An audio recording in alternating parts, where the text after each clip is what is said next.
You just Okay, get here this when is you live. get. Oh, Hi everybody on hi Facebook. Facebook land. We're excited.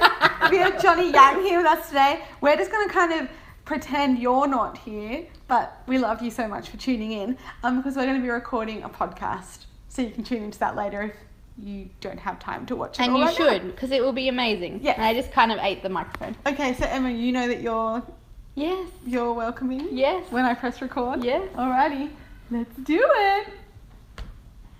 We are so super duper excited for today's podcast because we're talking to the epic, the amazing Jonny Yang. Woohoo! He is an acupuncturist, but he pretty much saved me, full stop.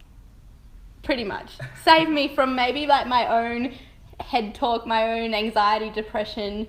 I kind of like when I tell people like, I'm like, he kind of like coached me out of my breakup coached me, and that's what you did, Jonny. Yes, you were going into cardiac arrest and we had to pull out the emergency sort of defibs and all in the room and clear.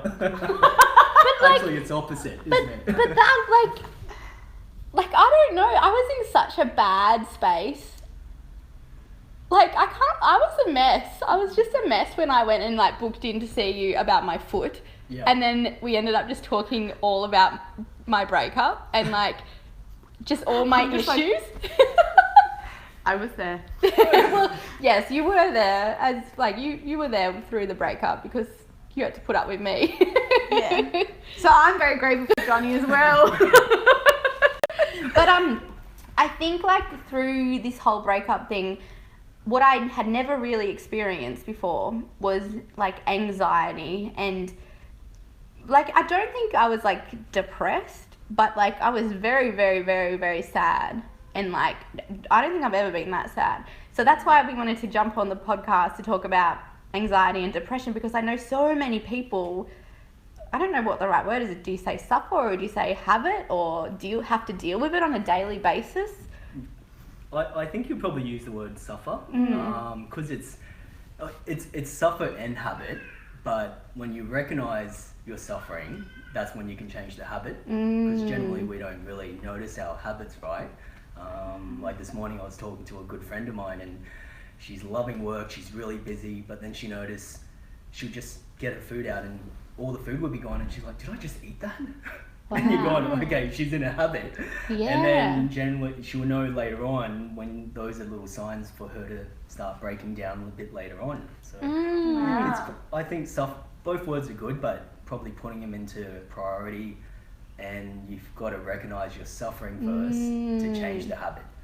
And that's true, yeah. Yeah, it's kind of never ending, isn't it? Wow, I never thought about that, because it was like I identified straight away. I was like, whoa, like this is bad. Like I am not good, suffering, and it's like took action. So yeah.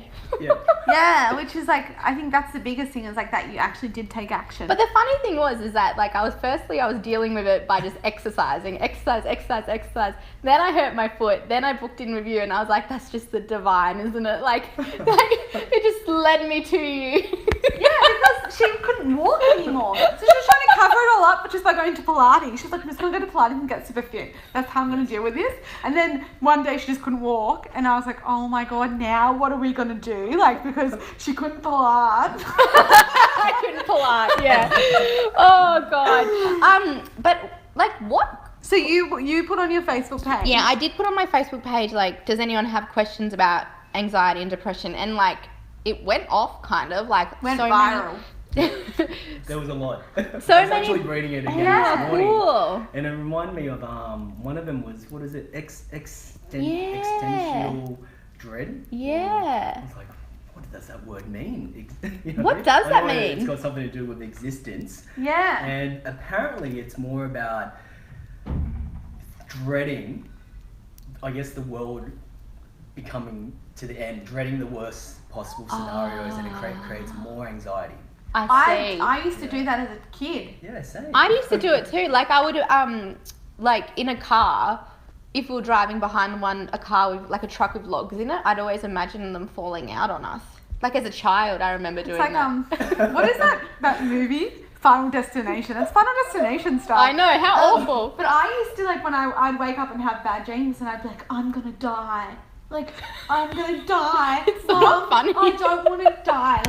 Like I would be like 6 years old and wake up crying, and I still do that. Like, sometimes I'll like be like trying to get to sleep or just like lying, and I'm like, what is it gonna be like to be dead? And I'll be like, oh, I don't want to die. Like, I get really freaked out by it. So how do you break yourself out of it now as an adult? Yeah, Because you're not 6 years yeah, old I know. anymore. Well, now I'm just like, Carla, don't think about that. Don't think about dying. And then I think yoga's really helped me, like, through that, and hearing how, like, they believe that death isn't really, like, it doesn't really exist. It's just you move on to a different kind of place or wherever. And I think that's kind of just like calming. It's like, okay, that makes sense. And like, and learning more about how, like, we really aren't this body. Like, if I close my eyes, like, I'm not like this body. I'm more. Okay. So yeah. it's like, okay, well, I'm more than this. No. So it means that if this body dies, then whatever is inside me that was more than this must go somewhere. Yep. And then that's the big question, isn't it? Where does it go?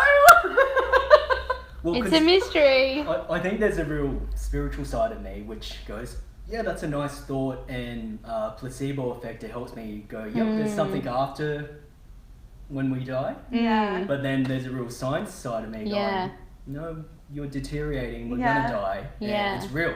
And I say that because we can either be ignorant to it, or we can start to understand the belief design behind that. So if we work out, this comes from the psychologist next door to us, Natalie Turvey. She says, if you can work out what's the worst that can happen, so if it's ex-intentional, or I can't even say the word.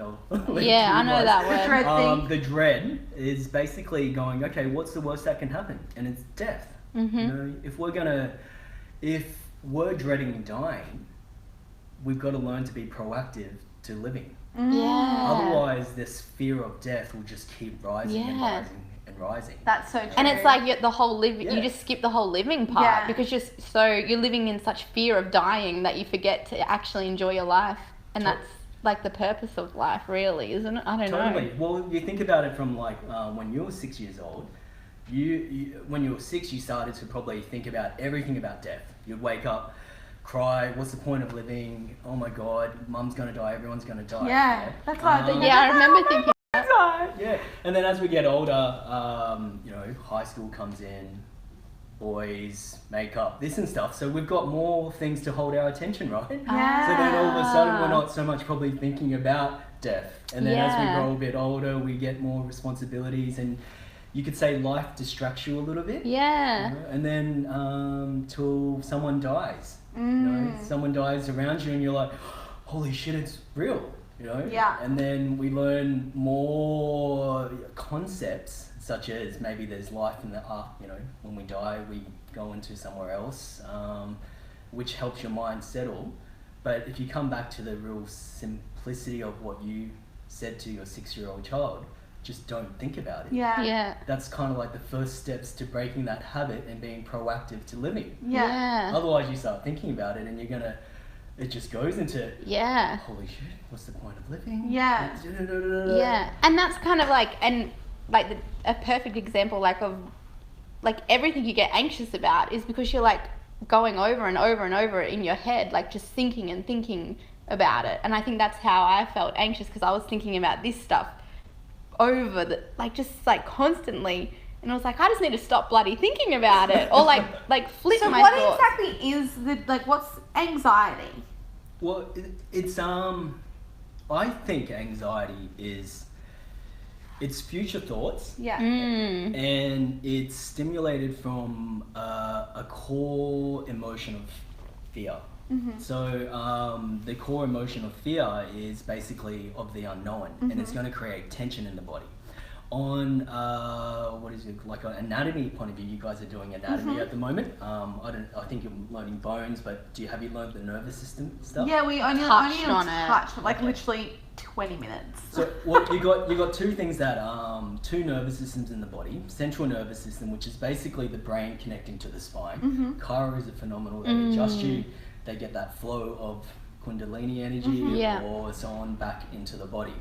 Then there's the other system, which is called the autonomic nervous system, and the autonomic nervous system is basically does everything automatic in your body, and it's got two key tasks. It controls your survival mechanism and your relaxation mechanism. So sometimes if you're in survival mode, like break up, run, survive, holy shit, don't think about it, keep running. Does that just make it explicit too? No, it's fine. We put E's on all of that. Yeah, E on everything. Explicit. Sorry, we said shit. Okay, so yeah. You can swear, it's My okay. apologies. You are allowed. So basically we're in this survival mode, and then when you go to sleep, you've got to work yourself out of this survival mode to go into this relaxation mode. Yeah, except I wasn't bloody sleeping. Yeah, well, your body couldn't relax this Yeah. way. And then sometimes you... Oh. It was awful. What the hell? Well, you know, if for those that can sleep, Yeah. like yourself, I can sleep. you fall into sleep, but because you're in that survival mechanism, your body won't organically or naturally switch on its pathways to relaxation. So this autonomic nervous system is kind of what I believe is chi, prana, energy in the body. So if all your energy is being utilized for running, achieving, doing, even to the mental energy of thinking, we need to start channeling it and teaching the body to relax and switch on those pathways of relaxation. This is the Very sympathetic deep. and the parasympathetic nervous system. Yeah, very yeah, good. learned that. Very So we nice. did learn that, and we learned how that there's this, I guess you call it epidemic of like people living sympathetic dominance. Yeah. Because like we're always just like switched on, like we're checking emails, we're doing this, we're doing that, we've got to go pick up the kids, we've got to go do the groceries, we've got to do that, we've got to do this, okay, now we've got to cook dinner, oh shit, now I'm not sleeping, oh bugger, I can't sleep, why can't I sleep? And so it's like that, and it's just like stress. Yeah. Well, and you know, the interesting thing is the great yogic Vedas, they knew about this, and they called it the Idala and Pingala.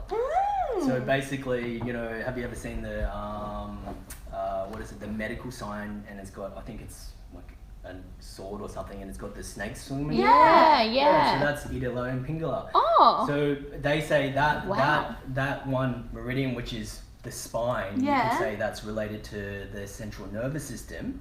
You know, if the central nervous system's in check, your body will naturally be able to relax and naturally be able to go into fight, flight, sympathetic. You know, so Wow. So, and that's why like stuff like acupuncture helps totally because that is tapping into the meridians, Yeah. like the Yeah. needles go in. It's doing something. I don't know what. It still surprises me every day, but it's doing something. It's like magic. It's magic. Because so when you do acupuncture, is it or it's going into like the fascia? Is that what it's going into? Yeah, very and nice. so fascia is 2/3 water. So is that why they call it the water lines? Like that's why Yeah. it's the meridians? Well, you know, the most interesting thing about acupuncture is you're hitting the exterior, so the skin. Then you go into the skin. Then you actually go into the cells. Wow. So you're hitting like these 3 levels, and if we just keep it in simplicity, we're hitting the nervous system, so you can relax the body. We're getting blood. We're hitting the fascia, so basically once fascia gets a bit tight, the muscles and the fiber break up, and then causes these things, knots and so on.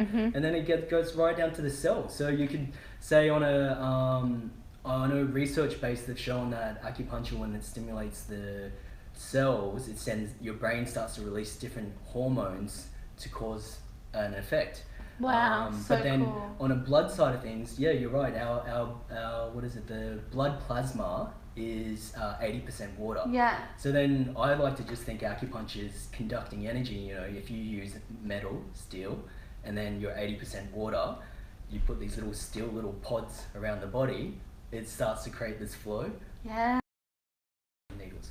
That's so cool. And So because, cool. Which we got to work. and because if it's hitting, like I only learnt this week, but if you manipulate like one cell, it's affecting like all the cells. Like that's what our teacher, whatever her name was, what was her name? Erin. She's talking about this. How like if you affect one cell, everything else I can't even remember that like bit. gets like affect somehow. Like it might be the tiniest bit, but if you do like this, like even if you like move your arm, then like you know your hip is also doing something, and your foot might even be doing something. And I'm like, oh, that's fascinating. So that's why like Everything's connected. and then it What if you have anxiety and then you're like, oh my god, what am I doing to those other cells?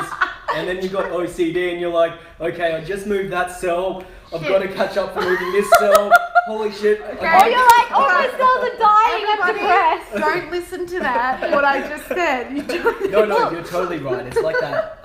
We text the anxiety. You put up that post of anxiety, Yeah. and you could say that was one cell, and Yeah. then this universal organism Yeah. of Facebook goes, Yeah. you know, How throws true. it out. Yeah, So- that's so true. So like I think with anxiety and depression, like right now most of the world, I don't know, a lot of people believe like you take a pill and you fix your anxiety and depression. Like I know we don't, like I'm very much like, you know, there's other ways to deal with it. Yeah. But I know lots of people will just like listen to their doctor and be like, yes, I'm going to take the meds. And I know like there's probably a time and place for that. But I also kind of believe that maybe some people maybe don't even need to be on those meds. Because I know like back in the day when I had really bad PMS and went to the doctor, she was like, take these antidepressants. And I took them and was numb. Like I was like a zombie. And I was like, shit, I'm never taking them again. Yeah. So like do you see that as like an issue? And like, I don't know, do you treat people who are trying to get off meds? It's quite interesting. Like when I first started natural health, you start going, medicine's the demon. You're like, oh my god, stay off those things. Yeah. Da-da-da-da. But then you start to realize fighting against something like that is you're being just like the pharmaceutical companies, I guess. So it's really how do you work with them. Love that.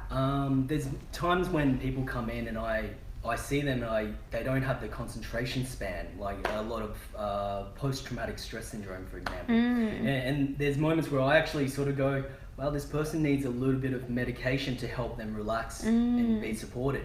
But without the right care, so natural care is like exercising, staying off, getting concentration pathways, eating well, having good support mechanisms in place, getting rid of the things that are causing more anxiety.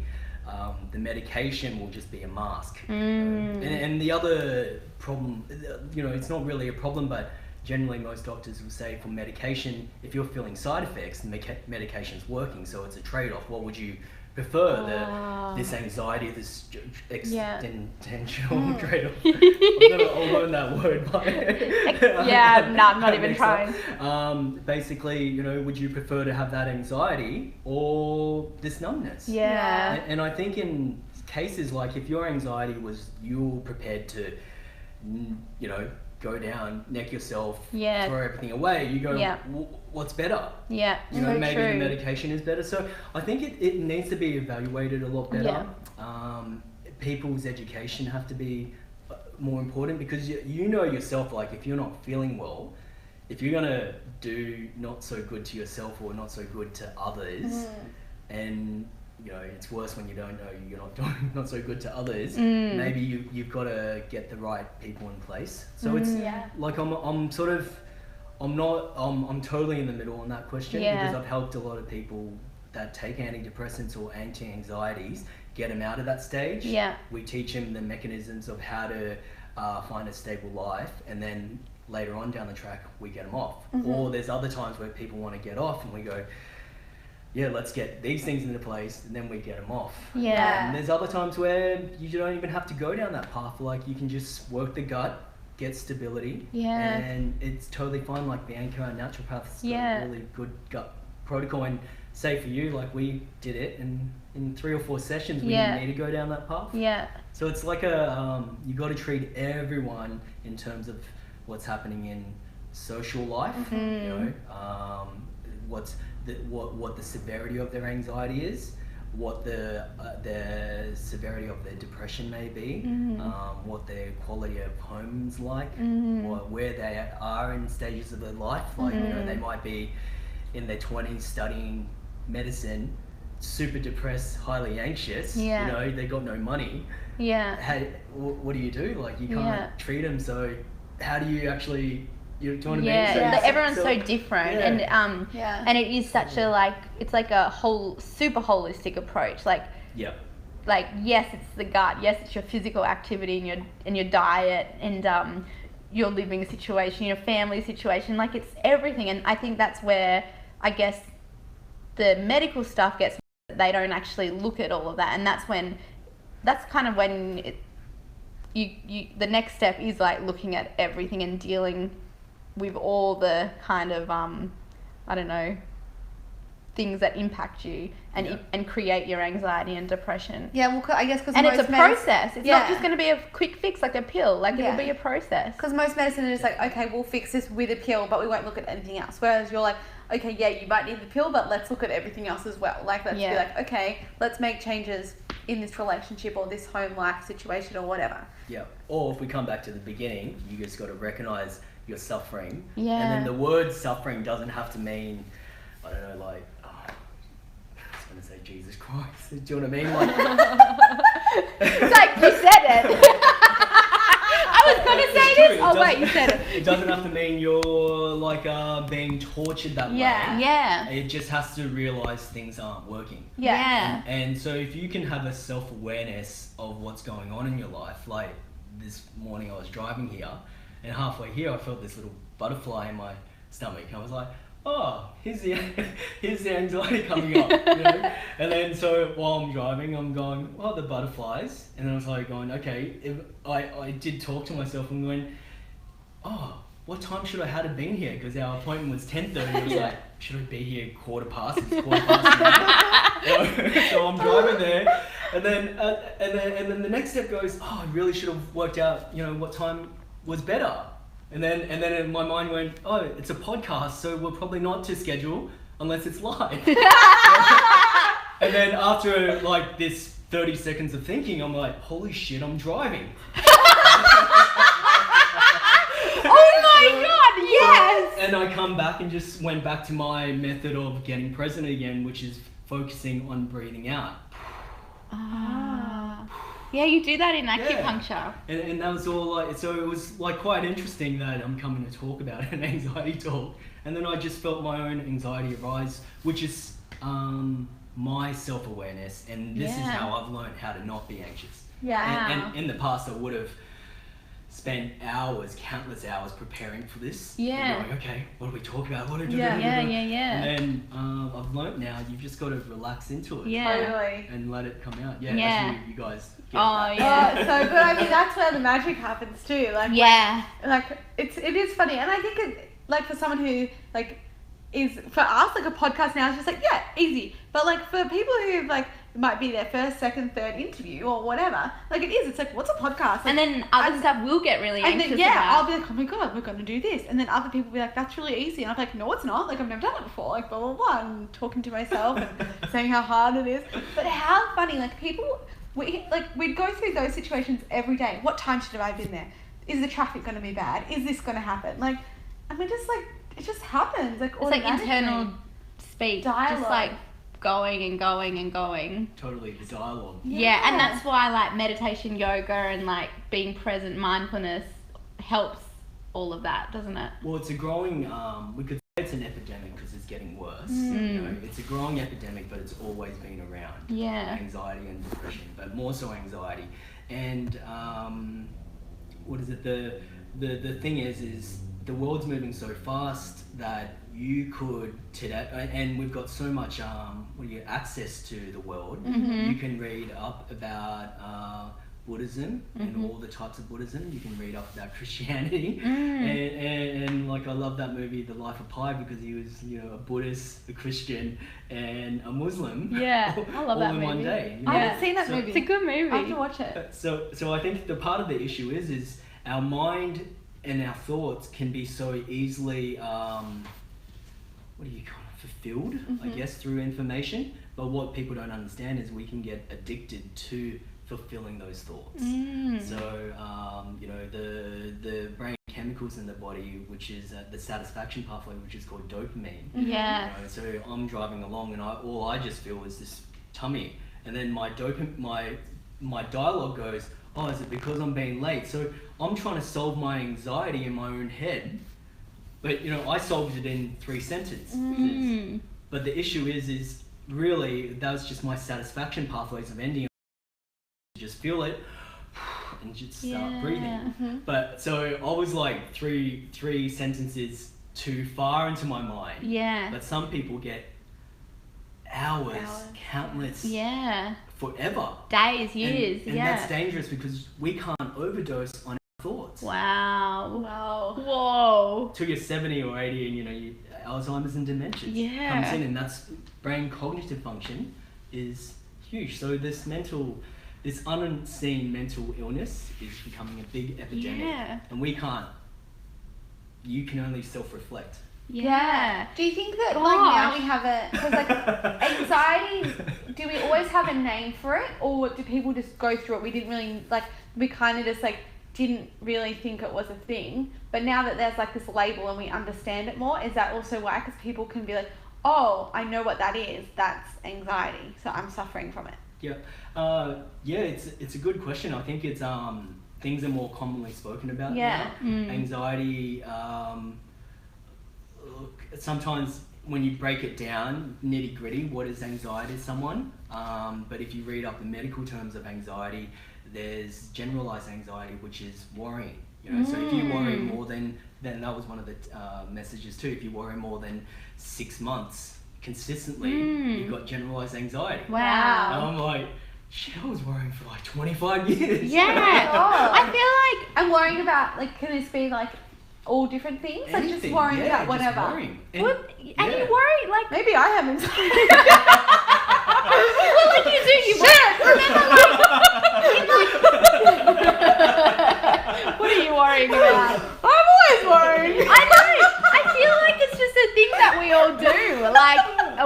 But I guess it's it's bringing that awareness to it and being actually this worry is not serving me at all. Really. That's kind of how I do Especially it, when you're worrying about stuff that isn't even real. It's not existing. Futures that you don't even know when it's going to happen. My worries were not definitely not real. It was just I was just worrying because I was worrying. And that's what you... Also, I wanted to know the outcome. And I think when we're so attached to an outcome, then we worry that we're not going to get to that outcome. So that's something that I've been practicing with detachment of the outcome. Because if I am not attached to it, then if I don't get it, I don't get it, and I'll be somewhere else, and that's okay. Yeah, well, that's where the gold starts, especially in the yoga pathway and the Zen pathways, is you got to detach, but people forget that you got to focus at the same time. Yeah. So these two things are yin and yang. They're men and women. You got to merge them together. Yeah. And you can't detach without focusing. Exactly. Sorry. Just hold at the beginning. Speak into the microphone. You're doing really good.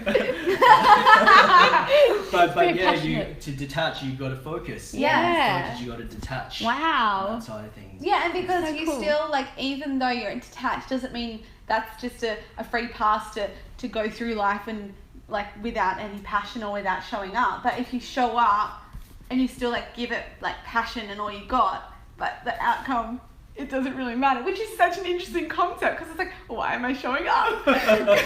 What's my goal? You need that if you I don't know, let's just say tiling. The tiles on the ground. You go there and you've got to clean up all the tiles and grout the tiles and stuff.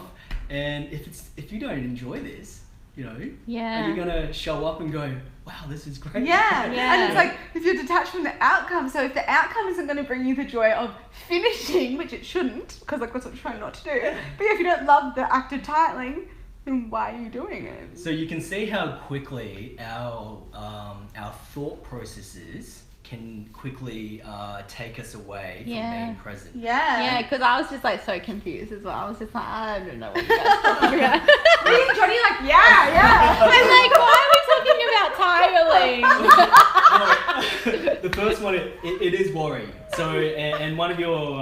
Back to the worry. Back to the anxiety. Well, that's how quick we can move away I from know, it on a it's so tangent. true, gee. And I've got a handout that I could probably email to Oh, you yeah. guys, and you could pass it on to Yeah, your totally. People love that. demographics. People And love handouts. Did we do the worry jar? You and No. I? No, okay. What's a worry jar? All right, so this is something that I think when you treat, and one thing that I've always done with people is I make sure that my attention and focus is with them. And I learned, I used to always say attention, very Gary Vee, but then I realized actually attention can just be multitask too, right? Oh cool, I've got the kettle on there, it's got my attention, but I'm not paying attention to it. So I realized that I give my 100% focus to my clients. So that time that I'm there with them, I ensure that you're here. So this little worry, cool stuff comes out of that, you know, like, I don't know, you connect to creative people and so on, and this interesting worry jar come out. And then we can do this exercise and maybe other people do it. Yeah, Is that how it works? totally. Let's do it. Okay. Worry jar. So imagine, okay, there's a jar here, and we've got the Mary Sisters jar, then we've got Carla's, and we've got Emma's jar. Yep. Okay. Okay, this is an invisible jar, and for every time you've had a worrying thought in your life, you put $1 Oh god. in this jar. Oh wow. How much is in this? How much is in your jar? Oh, I have so And much in Emma? my jar. I swear. Realistically, how much would be in that jar? All my whole life. Yeah. Well, I've worried so much my whole life. Like, How many days have I been alive? Trillions? like a lot, because not just like Trillions? like so many worries every day for my whole life. Like even from primary school, even Yeah. like I can remember worrying about not being able to tell the time. Like I remember Okay. worrying about that. What if we just use this year then? Okay. So many. Maybe just... I would think that there'd be more More in my jar. in Merrymakers than my own personal jar. Yeah. I worry a lot more. I worry more. Like a lot of my focus is on the business. So that would also say then you know, all businesses are like an extract of you. Yeah. Extension of you. So then would say a lot of your listeners and followers would be worrying as well. Yeah. You know, because that jar, your Merrymaker Sisters, is full of worry. Yeah. Oh. You know, and then we go, how much is in this jar? Like how many times have you actually worried and you throw $1 in that jar? In the Merrymaker jar? The Yeah. business jar? I reckon I've worried more about my personal life this year. Yeah, I think you have. Just saying. Yeah. I definitely have, yeah. Yeah. Well, in your personal life. Yeah. And generally, if we just this morning, how many worrying thoughts have you guys had? Okay. Probably 3. Probably just a couple, not very Okay. many. Cool. So in a day, if you worry and it's only 10 a.m. Yeah. 10, 11 a.m. Oh my God. So if I've had 3 worries already. Yeah. So if you worry, 3 times a day, every single morning, and then let's say the rest of the day you worry another, 6 times. Yeah. So 6 times 356. It's over Was I the 1,000. maths? Should I Yeah. do the maths? It's And over then- 1,000. And so just in your one jar, if we do 6 times 300, 6? 6,000. Yeah, it's 60,000. So there'll be $60,000 just in this jar We're rich. of average worrying. Yeah. So then you start to go, okay, how many times of those worrying thoughts? For every time a worrying thought comes true, you get one of these dollars back. Never. Never. So then with just these average worrying thoughts, just today, there's a 0 in $60,000 chance that worrying thought will come true. Wow. So to break anxiety, we need to have an awareness, and we have to put reasoning and logic to it. And 60,000 is really good for you guys. Mine was in the millions. Most of my clients have, quadrillions. Like you can buy a house on hedges, and really sometimes when it does come true, it's like, 1 in 100 million times it could come, odds. The odds are really low. So the real question is Whoa. would you bet on your worrying thoughts? Would you back yourself? Oh my god, this is That's crazy. so interesting. So the first steps is to recognize when your worrying thoughts are they're not reasonable. Yeah. Mhm. They're not even real. But our dopamine pathways, the satisfaction pathways in the brain loves it. So then we get addicted to worrying. So the moment you stop worrying, you're gonna feel bad. Oh, You're yeah. gonna feel guilty. I've had that before. Like about business. Yeah, Like I'd I'm be not. like, how come I'm not worried about this? How come I'm not like more like or this person? And it's like Yeah. you kind of get mixed up with it not caring about it, but it's like I'm just not worrying about it. Yeah. I that's still so care. weird. Oh wow. So then what do we do? Because with it, like so I'm feeling guilty now. So how do I get rid of that? What do you think we do? Self-awareness. Just focus on breathing. Well, what would you do? What would you tell your I would- demographics? What would you tell Yeah. them to do? I'd focus on gratitude instead of So guilt. we'll just pass on the worrying thoughts to gratitude, and we'll just get addicted to gratitude thoughts. Yeah. Is that too harsh? Oh, That's it. shit. Oh my god. And- Johnny. What about I need to quieten mindfulness? the mind. Sorry. Being mindful, Mindful. like being present. Yeah. I'd go to yoga. So, and then the bigger question is what is mindfulness? So then when you're going to yoga, are you preparing for yoga, going, all right, don't think about worry, be gratitude, thank you, life, and then you go to yoga, and then you get the teacher's called in sick, and yoga's closed. Oh. And then you're like, Bugger. So you notice how part of that survival mechanism, we're looking outwards and into the future to Externally. something to solve the problem. Yes. Ah. The Wow. real key to anxiety is if your thoughts are future, you will never ever be able to control the future. We don't know what the weather's going to do next Yeah. week. We don't know what the temperature will be like tonight. We can anticipate it through technology and weather. It's like, okay, better rug up tonight. It's going to be cold, right? So The time is now. yeah. So it's What? coming back to the present moment. So it's kind of like, so when we go into these anxious moments, I do this when I'm worrying. I'm like, hang on a second, like that's not real for me right now. Like what's true for me right now? What's happening to me now? Whatever I'm worrying about isn't happening. Yeah. So it's fake. And then we go back to your, at the beginning of the conversation, are you actually your body then? It's like, oh god, this is like. No. What I've found is it's quite interesting. Like I like Eckhart Tolle. I don't follow too much of his stuff, but I listen to his stuff and I just go, it's super simple. Yeah. But I think what's happened is everyone's jumped on this mindfulness bandwagon. Yeah. And they've created this whole spin of mindfulness that people aren't mindful anymore. And secondly, they use the wrong word for mindfulness. It's like mindful. So are you actually using your mind to be full? What is the right word then?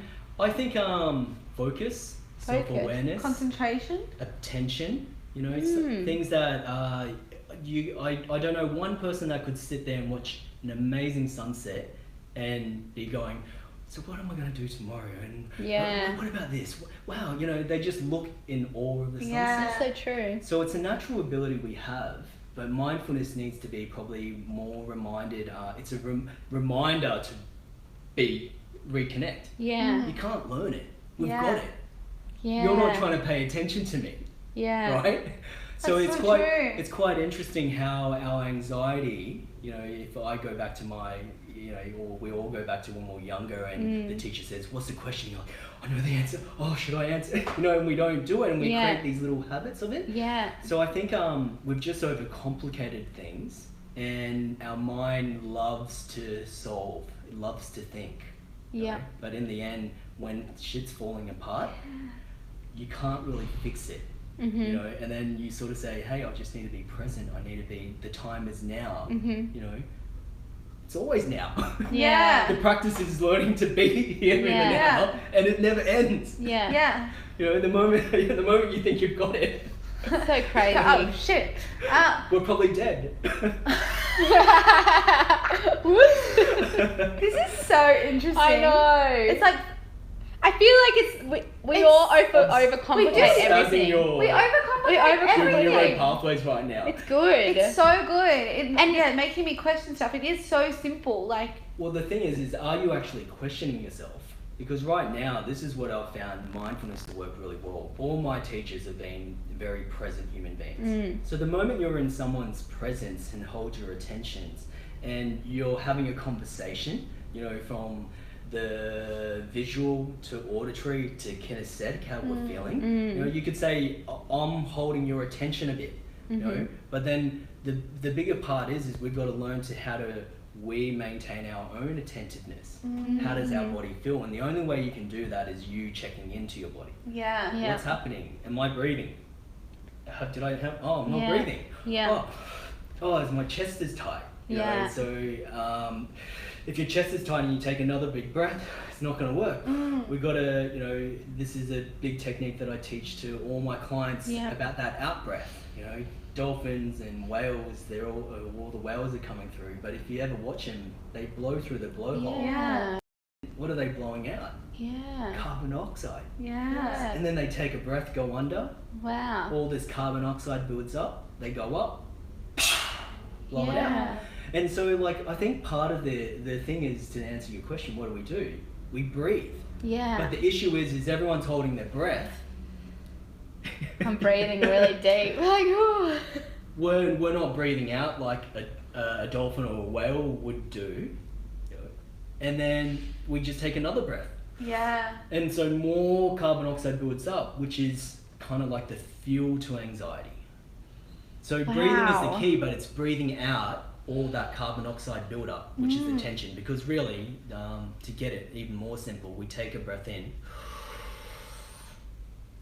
We just took a whole heap of oxygen in. Normally what the body does is the heart pumps blood into the lungs oxygenates the blood, moves it around the body. Mm-hmm. And then because I'm slowly breathing out by talking, if I just take another breath in,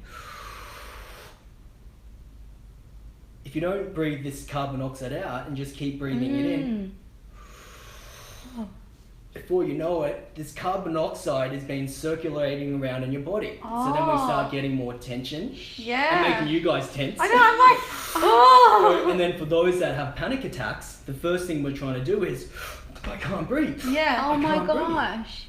So what we've got to do is learn to exhale, and we've got to learn to exhale in such a way that it clears all this carbon dioxide out of your body.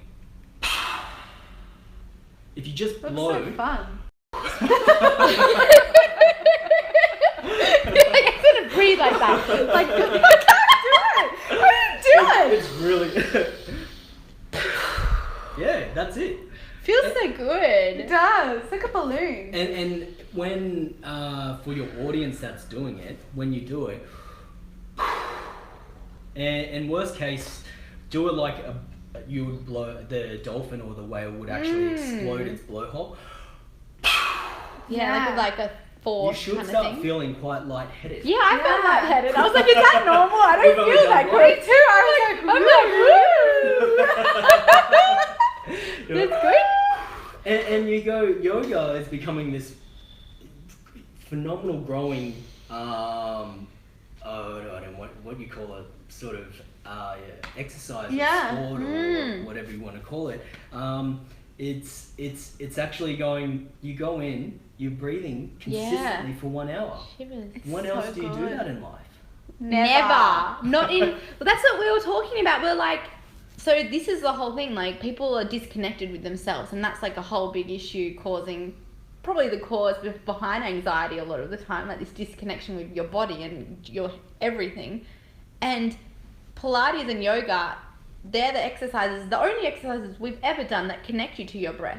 Maybe some of the weights because you do breathe, but not really. Not you really. hold your breath. Yeah. And But it's like, I think that's why I love it, because it's like this connection. And like, feels so good when you breathe. What about when you get the teacher that you just don't feel connected to? Oh, yeah. What happens with your mind then? Sometimes the mind does go a little bit, but then I just come back to my breath, and that's the music. Like, the breath is the thing I'm focusing on. So you've learned one pathway of mindfulness that works for you. Yeah. You know, and that's basically, you know, how you share it through your experiences, because we're creatures of habits, but we've also learned through the grandparents and so on teaching people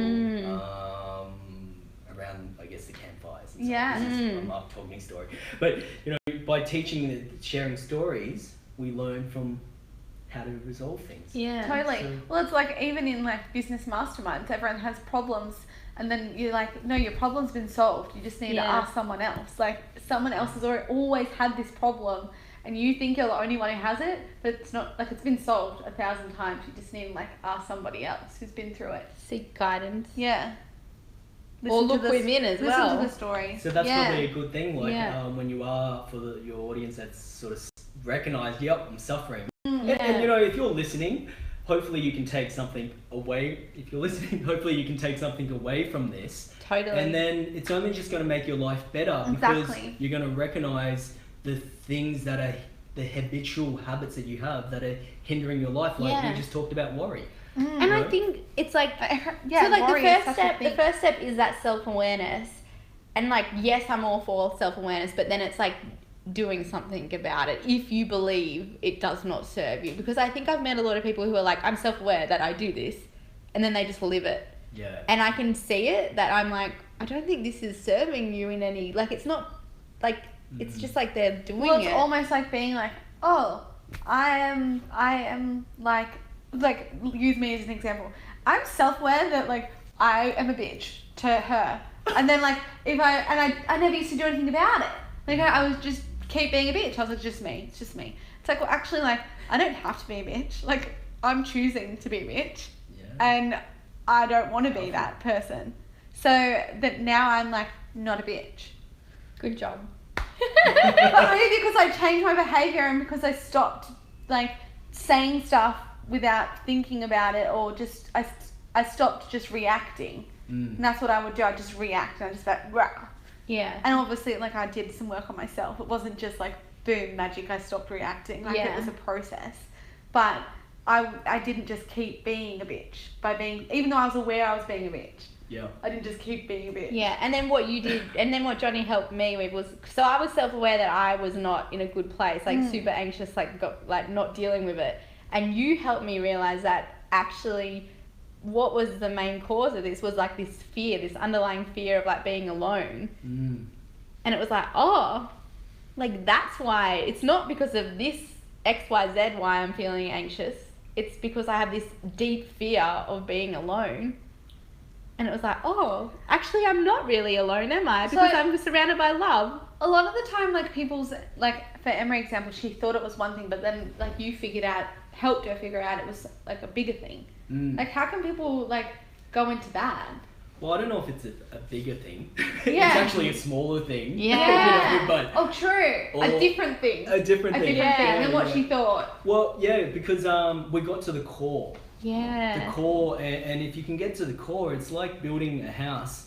You know, if the foundations aren't done properly, you keep fixing the roof. It's not going to work. We've got to get to the core, and that's the best thing about human psychology is you don't have to like shed all this weight, etc. to get the mind good.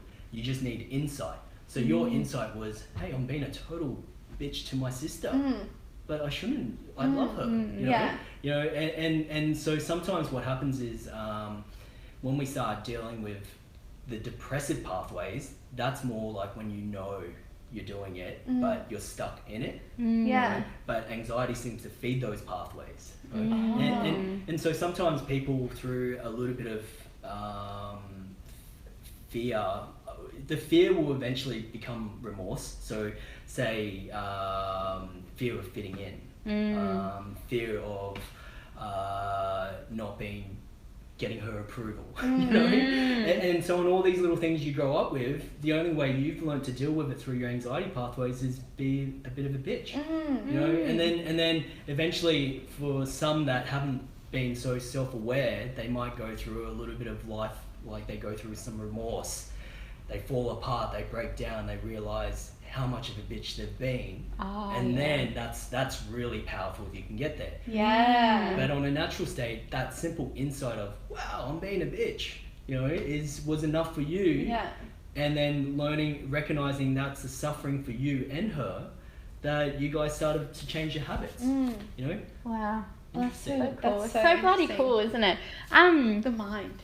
Amazing. What about, like, I reckon, like, there's so many people out there, and, like, I've done it before, totally, like, where you get to this state and you're, like, self-aware that I don't feel good, like, I'm anxious, depressed, whatever, feeling shit, and you do things that are even worse for you. Like, an example might be, like, after something bad happens, people go out and get really drunk. Yep. Like, party! Escapism. Yeah, escapism. So, like, I think, like, what are those things? Like, just so we can all What be are like the worst things you could do? Like, I think, like, drinking a lot is probably one of them. Look, simplifying things is really good, and I love science because it explains a lot. Yeah. So in the world of but I'm also very spiritual, hippie, those sort of things. but in the terms of you know, when your mental body, the thought processes is say if we have like a level here, and mental thoughts are like just going through the Richter scale, then your physical body gets a bit neglected. So you leave it down here, you're not exercising as much. Then your emotional body's going nuts because your physical body's out of shape. Yeah. You know? And then your sleep cycle, so you could say your dream state, is maybe going haywire or not getting it. So then in these just 4 little areas, if you're too dominant in overthinking, Yeah. you're probably going to have to work ways to get the physical body to catch up. So some people might exercise more. Yeah. If you're like me, I sort of just go, oh my God, I need to eat food. You know, and then you just sit there and like, you know. Me and Johnny are going to get along quite fine. That is you. Carla's like, when I was breaking, when both my breakups, she's like, just get some cake into you. Like, do you want some cake? I'll make a cake. And I'm like, no, I do not want to get fat through this I breakup. was like, come on, you need some cake. You need to eat. Well, she knows the happiness pathways. You know the responsible pathways. Yeah, You guys- I feel like I'm pretty responsible. I'm pretty responsible, but I have been eating more cake. But so for me, it's not so much the mental body; it's more the when I'm working with clients, the emotional body, because I'm dealing with you deal with a lot of anxiety, a lot of emotions, and when you're holding that sort of attention for 8 hours, sometimes I come home and like, oh, I need food or something. Yeah. You know? And that's when generally people either turn to alcohol, food, exercise. So it's not so much saying it's bad, but if you go out and get blotto drunk, when you're what will generally happen is the method of logic goes out the door. And so when you're dealing with anxiety, we already know just from that worrying exercise, there is no methodology in this. So there is no reasoning. So the moment you lose all your consciousness, which is what alcohol normally does, is just, you know, people relax, go off. That's when people, you know, break a leg or wake up with a cut foot and so on. And the reason why that is our brain is basically, you know, our left brain and our right brain, to create separations. Left brain is methodicalness. So to turn on the mic, you have to pick up the mic and push the button up. Yeah. So then if I say to you, okay, Like, can was you... yours on? so you know, so that's left brain methodicalness. Yeah. And then the right brain is, oh, I'm holding the mic. I can feel the mic between my hands. You know, it feels heavy. You know? So that's mixing in left and right brain sort of together. But then if we go, okay, are you both right-handed? Yeah. So if we go, okay, let's just with your left hand, with your left hand, your pinky finger, turn off the mic and then turn it on. Yeah. Notice the retardation. That's probably the wrong word to use. It's not happening. Well, no, yeah, the miscommunication. Yeah, because yeah. But if we go, okay, with your right hand, do it. Yeah, it's No easy. problems. Yeah, much easier. So you're very coordinated with your right hand because your right hand's been doing all the methodicalness throughout your life. Oh. But the moment you go to your left, you actually have to use your right brain with your left and go, okay, I need left, right brain concentration, Yeah. turn off, turn on. Wow. Wow. So you got to retrain methodicalness with your left hand. Whereas right hand, you can just do it automatically. Yeah. Would it be helpful to do things like that with? Totally, With my yeah. hand? Because it requires concentration. Oh! Boom. Oh, I like this. You kind of just need I can like practice moving my little fingers on my left hand side. It is a lot harder, and I'm concentrating Well, quite hard on this, do guys. everything with your left hand. Yeah. Put your underwear on with your left Oh, hand. Wow, on that your would be left so hard. hand. You totally have to concentrate. Wow. So, Yeah. that helps you be more mindful and present. Forces you to be mindful. Yeah. You can't cheat it. And would you? That would Right? like help Bloody your hell. cognitive function as well, wouldn't Totally. it? So 'Cause what? it's Yeah. making So you it- could pretty much cure your anxiety by just doing everything with your less dominant hand. Pretty much. Wow. Because it requires. Well, And how yeah, simple is actually, Yeah. That We should just. Yep. We solved all the world's issues. Everybody. We need to patent it. Left hand. That's it. But what happens if you're left hand? Yes. Let's do it with right hand. No, but it is true. It's like this is the issue with mindfulness. That people have just gone off on this. They're trying to use the psychological Wow. awareness. Holy but moly. It's simple. All you got to do is things that hold your attention and forces you to hold your attention. And then that's why like stuff like, social media is so the opposite, because you're just like mindlessly getting distracted going here, then here, then here. Yeah. Like It's nothing never really holding holds your your attention. attention. So maybe what you could do is create a accountability exercise and go, okay, everyone, for the rest of Yeah. July, we're going to use our pinky finger Oh my while we're on God. social Oh media. my Oh God. my And god! watch how mindful you'll Yeah, wow. Watch how much you don't want to be on it. Well- You're like, this is annoying. You're like, be. We couldn't even turn off the mic. How the hell are Yeah. you going to be able to press the buttons Yeah. with your pinky or finger? like talk or like write a comment back. I'm just like for the rest of the month, I'm just gonna be liking stuff. And that gets you present. Is it Wow. going to last forever? No, because we're habits. We're going to get used to it, and Yeah. before you know it, you I'll will be be able to. become such a pro. Yeah, your little finger My get little really finger will be so strong. strong. I'm like, How funny. I'll need a Bloody new hell. technique. But if you can be present while you're holding I was like, what are you that- doing? I'm just saying what else I Touching heard. me with your little finger. Oh. But if you That's can be so present while you're good. touching her and you're aware you are, and you just know you're aware, that's the keys to being present, and then you're being proactive to your fears. Because if we're afraid of snakes and we grab the snake and throw it in here, people are going to go into that survival mechanism. Yeah. And no one's good in that state. So true. Wow. So it's learning to be present, come back to your breathing, this and that. Life would be so much more magical if it was like lived in a more present state too. Like I was just thinking about like even like yoga training on the weekend. Everything. And I was like, if I could have been more present, and I Me would too. have, I could have taken more in, or I could have like connected more with someone. Do you know what it also, like, focusing on being present inspires you and makes you create a present that you love. It's like, well, if I'm not enjoying being present, like, what can I do to, like, enjoy my present? Like, be around the people you love. Yeah, that's true. Like, do the stuff you love. Well, yeah, when you're more present, you realize what is actually what you actually want in your life. Yeah. Instead of just like going with whatever's there. Well, magical is really good. Zen, they talk about make everything like it's brand new. Yeah, You sit like there that. and I you love breathe that. in and breathe out. It's not really anything special. It's just breathing in Yeah. and breathing out. But the issue is for someone to be able to do that without that focus, breathing in, will quickly, the attention deficitness goes, and then you're gone. Yeah. So it is making it, maybe using the words magical, maybe using, wow, life is magical. Yeah. You know what I mean? And it is true. Life is so magical in so many ways. The only things that make things good and bad is this, isn't Oh it? my god. Yeah. And it's only because this is disconnected to the body. Yeah. Yeah. And it throws out all those, the mental and the physical and the emotional body. Wow. Bloody hell. And so using the words like magical, what a magical morning. Yeah. Will probably be more sort of practical for you than gratitude.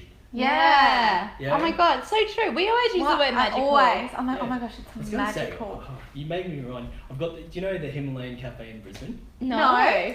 He's the most magical person. Oh. I know. We need to go visit His him. name's Gali. He's if I called him, if he doesn't answer, we'll get his voicemail. Okay. How funny. And I don't know if you can do this on Yeah, things. we can do but anything. He's from the Himalayas, and he's just got this phenomenal presence. So I Wow. walk with him. I'm nervous. Breathe out. Breathe. Whale. Be a whale. But when he answers the phone, he'll always say, thank you for calling Gali. Please have another magical day on this planet Earth. Oh, It's so pretty good. rad. Is it worth calling? Or? Yeah. Yeah. I'll put it on loudspeaker so I can hear. Okay, And if you, it's like, Put don't. it to the I'll microphone. put us on disabled. I took us off. Oh yeah, that's Oh, okay. yeah. Or G. Hopefully he doesn't answer. But if he does, Otherwise, we'll if he like, does, we'll be like, He's what's such a your special hot human. tip? He's such a special human being, and he's normally asleep.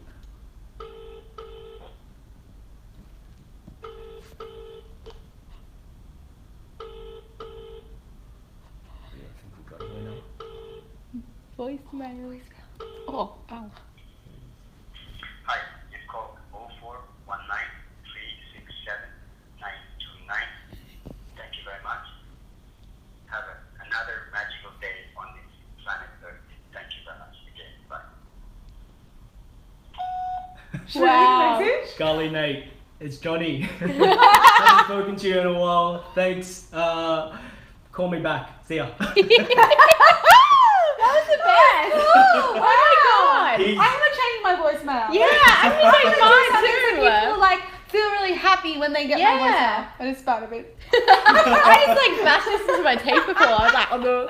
Oh my god. Wow. Wow. Magical. I know we use the word magical so much. I'm going to use it even more. Yeah, me too. And I'm always like, wow, that's amazing. Do you know what else really causes a lot of anxiety? I know we've talked about this a lot on the podcast. It's comparison as well. And thinking you want this out of your life when actually you don't even want that. Mm. And I think being present really helps with that because you're like focusing on you, where you are, instead of where that girl is or that guy is or where that your ex is or where you're what, I don't know, like just that comparison thing. Just or where like, you think you should be. Like Yeah. not even comparing. yeah, Like, it's where just you, like you're comparing to a story that you think should or where be your your life. parents think Yeah. you should be, or where like, Which is the conditioning. yeah. You kind of get in life, like our thoughts were so conditioned to be a certain way, to have a house, to have a mortgage. Yeah. And normally what, in all great stories, is once they've broken that psychology, they've kind of excelled, I guess. But comparisons probably begin, it's worse, I think, it's actually worse in both males and females. But for a lot of boys that haven't had good role models or good fathering or criticize, blame, these sort of things, they'll generally try to fit into society more. You know? And then with women, it's even more exposed because eating disorders and everything are just going through the roof, but it's all happening because of like the marketing little advertising campaigns. You see these models, and it was really good what the French the modeling campaign they did, and you had to be a certain weight. So you could say comparisons happen from not fitting in, fear of not fitting in, not belonging. That's it. Is that a big fear for? That's, see, and we talked about that in the last podcast because I grew up having that fear, but now it's like I like fitting out. I don't even want to fit in anymore. Yeah, we talked about how like we did try to fit in high school and failed very much so, especially me. I would And try. now look at you. I would try and fit in, it just wouldn't work. Like I do everything. Like I would think that I was like, I'm fitting in. I'm getting this backpack. I'm wearing this t-shirt. And the photos, you're just like. Adds to the charm though. But yeah, it's fascinating how like we want to fit in. Like we just like why? Well, do you really want to? Not Not anymore. anymore. Not anymore. Back But back then then. I did. Yeah, it's interesting, huh? So like when I have kids, I'm gonna like make sure that they're like, you fit out, like do Just whatever be you you, want, just just be be you. you, like, and make sure those messages are like drilled in real early, like. Well, that's a big question. Who are you? I don't know. You know, No, I think I do a little bit. I think it's never ending. Yeah, Yeah. You know, like you can be It's a 60, journey. 80 years old, and you ask yourself that question, who am I? It is true, like that whole thing that we said at the start, you are not your body. Because if we do, what is it, the famous mindfulness guy, John Kabat-Zinn, he talks about saying, cool, write down who you are. And we'll do this whole CV, you know, I'm Jonathan, I'm 35, I'm an acupuncturist, this and that. And so I've got this CV here, but what actually happens, it becomes a limiting belief on Yeah. you, you know? So it's just one of those things that you are you, but then the psychological conditionings of comparison, not fitting in, worry, these sort of things are the things that hinder us from being so much more. Yeah. And then you are not that.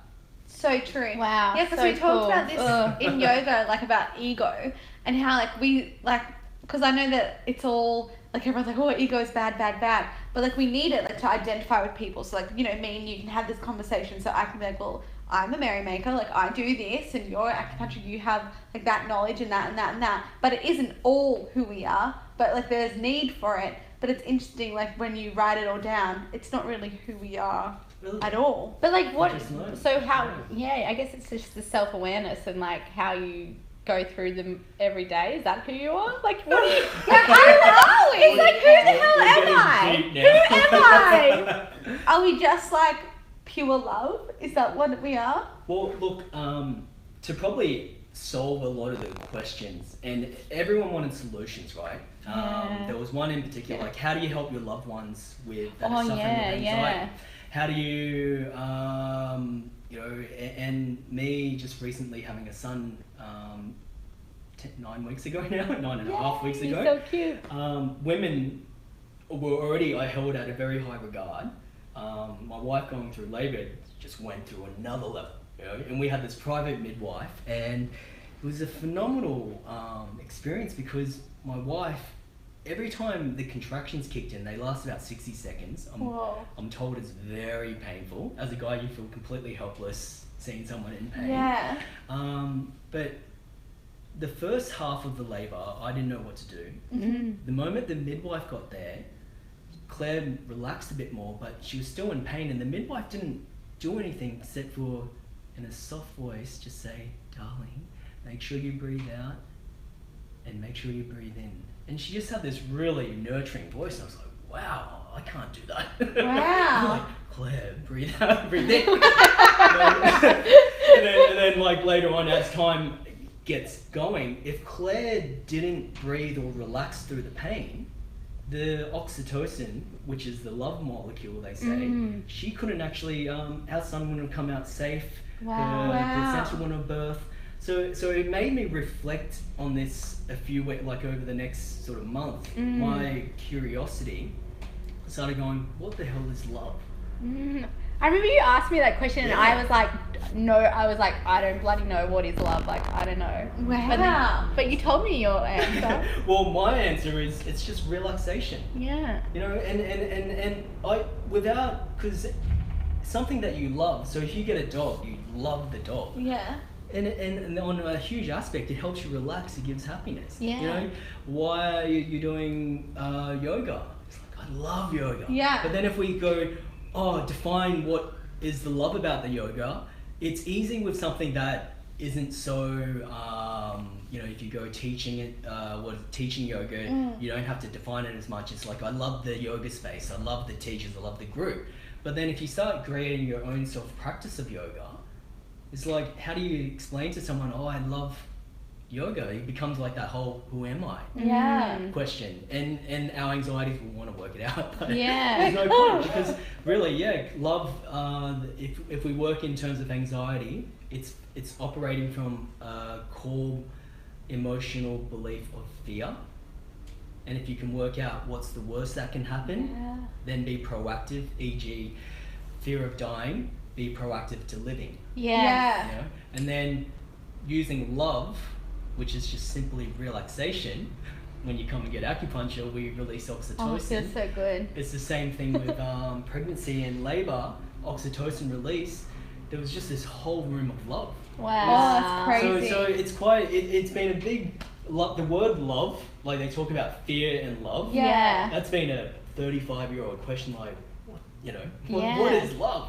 Yeah. You know? So, but love is really the kindness, the relaxation you give to yourself, you give to others. But that's not saying that if someone's, you know, not being good to you, or there's a axe murderer outside, you go, hey, I'm gonna give him loving kindness. You fucking run. Run. So, and it's okay to use your survival mechanisms and stuff. You know, That's it's why just, they're there, there's no point using the survival mechanisms to make tea. Or to answer an email. Answer an email. Yeah. Or like drive your car. Yeah, it's like Unless you need it. Yeah. But like sitting in traffic, you don't need to. Because like we can't change that.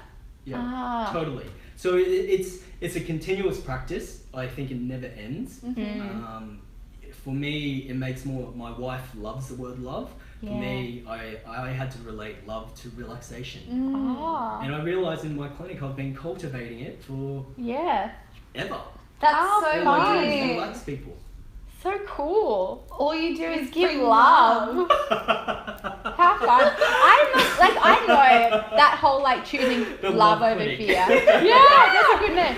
I know the whole like choose love, like I used to be like, I didn't even get it. But now I totally do and get like, it. The whole it's either fear or love. Like no matter what choice you make, you're either making it in fear or love. I used to be like, what do you even know what you're meaning? But now I totally like, if I have a decision or if I'm doing something, it is like, it either is fear or love. Even just like talking to someone, it's like you can like talk in a way of love, or you can talk in a way of fear. Like it's just like, and just everything, and like even your situation where it's like, you know, you might want to be somewhere, but it's like, no, I'm gonna love where I am right now, because like I'm never gonna have this exact situation, so I should just Again. so it's like just Life is and love it. Yeah. Totally. Oh my gosh. That's the practice. Yeah. To be content. Yes. And making every moment magical, isn't it? Yeah. So Oh.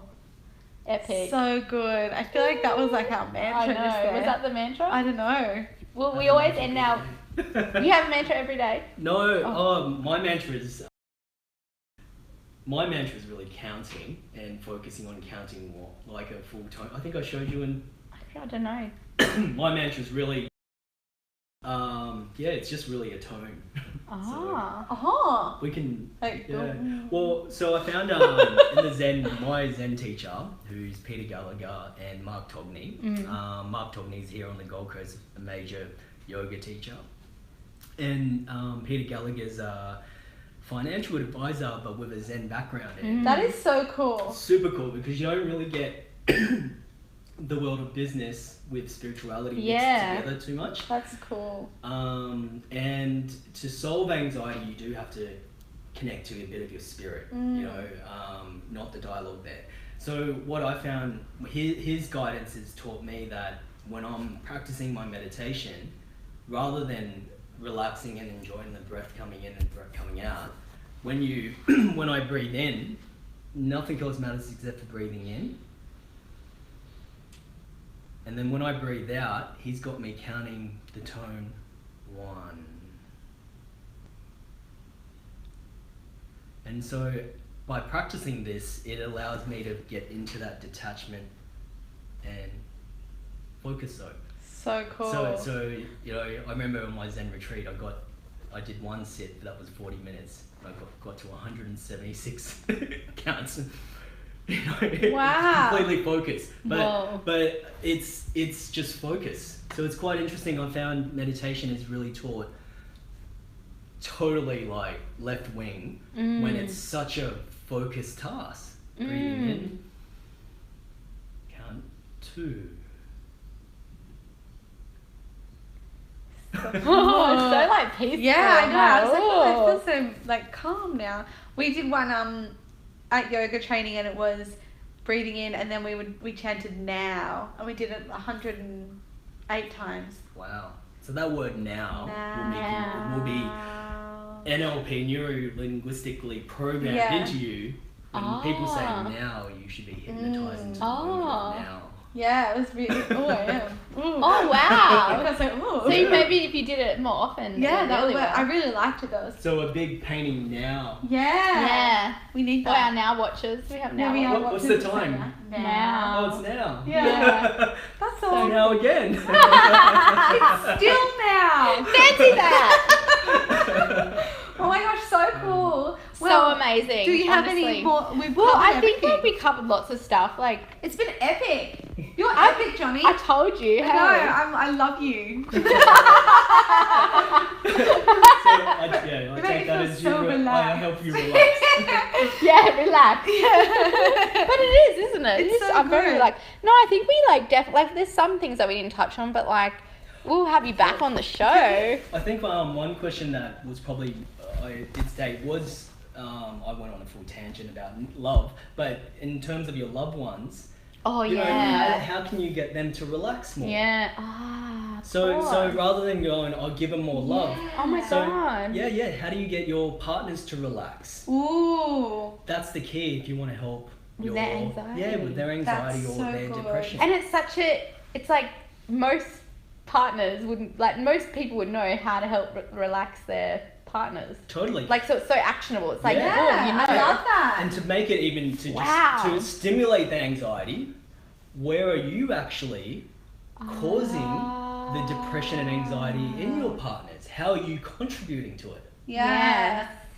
And that's, you might find in the relationships, I found in all my, clients, it's always, the relationships play a big role. Oh my gosh. And people don't even know what a good relationship is, let alone a magical relationship. Yeah. Wow. Magical. Magical. Maybe we can have you back to talk about relationships. Oh, I don't know if I'm the... Johnny's like, my wife would be the better one for that. we can talk to Claire. That sounds good. Well, it has been so amazing hearing So like, amazing. all of these. Like, and I love that we've had so many actionable things. I know, I feel like people Like will be people able to can do, like the worry jar, like go through that with us. They can help their partners relax. yeah, And they can help themselves relax. Like what relaxes you? Yes. Like Wow. think about that. And remember, make it magical. Yeah. Magical. Yeah, we invented a new word. So if anyone's on the Gold Coast and you need acupuncture, go see Johnny. What's your Where? website? What's your details? Well, it's lifesynergy.com.au. Yes. Should we post it or Oh yeah, we'll put contact Emma directly? contact me. Call me. No, I'll give you the details, right? And- We'll all put all the links. The links will be in the show notes of this podcast. So if you are on the Gold Coast, or if you even just passing through on holiday, like go and check Johnny out at lifesynergy.com.au. I know that he's helped Emma so much. Like I've seen the transformation, and now I'm like, well, I need to go see Johnny. I don't have a problem, but I would like to be. I want some steel in my blood. The world just needs more relaxation. Yeah. Exactly. Well, I think that's what it is. It's like You don't need to have a problem. Like I could go and like be more magical from it. But also, it's not just the problems. It's like then it's like the what's that word? Oh, the preventative care. Yeah, it's like just doing it, Present. keeping in And check. it Yeah. could be my thing that it's like I'm going there to get more relaxed, which is giving myself more love. Yeah. Boom. And then you're gonna the extension of magicalness. Exactly. Who knows what I could create? Those all come into my life. What I'll Gonna be create. amazing. Ooh, magical. Well, thank you so much, Johnny, Thank for you, joining Johnny. me out. Very good. We're so grateful for your time, and it's been epic. Magical. Better turn this off, hey. I'm better turn this off. Bye. Bye, Facebook land. So was that live then? It is still is. Okay, I always one time I forgot to press